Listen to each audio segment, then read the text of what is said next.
26 जनवरी मनाना कैसा है। हमारे कुछ अहले बिदअत हज़रात जो हैं वो ये बात अक्सर कहते हैं कि हम मिलाद मनाते हैं और 26 जनवरी भी मनाते हैं, वो हर किस्म के रस्म व रिवाज करते हैं और करते चले आ रहे हैं।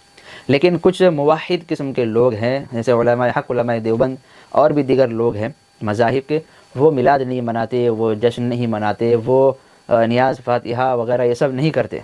कुंडा मनाना, 40वां, इन तमाम बिदअत से वो पाक है। लेकिन जब 26 जनवरी का दिन आता है, 15 अगस्त का दिन आता है, वो 15 अगस्त भी मनाते हैं, 26 जनवरी भी मनाते हैं।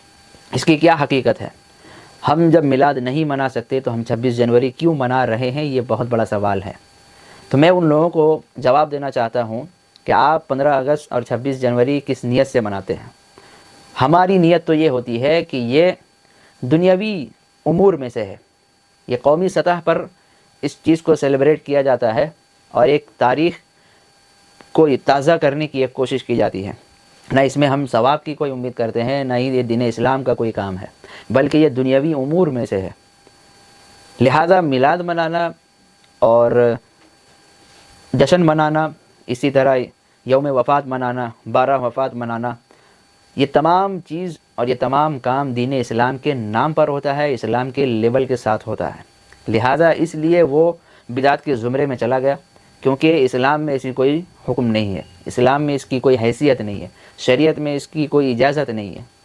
इस वजह से वो बिदअत है, क्योंकि आप सवाब की नीयत से करते हैं, आप नेकी की नीयत से करते हैं, आप अल्लाह को राज़ी करने की नीयत से करते हैं। लिहाजा उसकी कोई हकीकत नहीं है, क्योंकि हम इस्लाम के पाबंद हैं, जितना बताया गया उतना करना है, और जिस बात का कोई हुक्म नहीं है सराहतन, उस काम को नहीं करना है। अगर हम करते हैं तो वो बिदअत है। ये एक चीज़ हो गई। और 26 जनवरी मनाना ये हिंदुस्तान की तारीख़ का एक हिस्सा है, और ना उसमें सवाब है, ना कोई नेकी का ये काम है, बल्कि कौमी सतह पर इसे सेलिब्रेट किया जाता है। और अगर आपका भी कहना यह है कि हम यूं ही जश्न मनाते हैं ईद मिलादुन्नबी, तो फिर ये ऐलान कर दो अपने स्टेज से कि हम नेकी की वजह से, सवाब की वजह से नहीं मना रहे, बल्कि हम दुनियावी काम की वजह से और दुनियावी उमूर अंजाम हम दे रहे हैं, दुनियावी काम उसे आप ऐलान कर दें। लिहाजा शरीयत के ऊपर अमल करने के लिए शरई दलाइल की ज़रूरत है, और दुनियावी उमूर पे अमल करने के लिए शरई दलाइल की ज़रूरत नहीं पड़ती।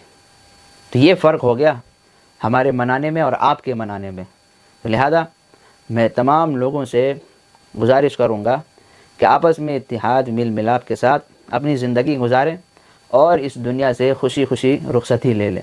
अल्लाह तबारक व तआला हम सब के दिलों से एक दूसरों की नफ़रत को मिटा दे और इख्तिलाफ़ात अपनी जगह पे, दुश्मनियों को दूर कर दे और बुग़्ज़ व अदावत को दूर कर दे और आपस में मिल मिलाप और इत्तिहाद पैदा फ़रमाए। वमा अलैना।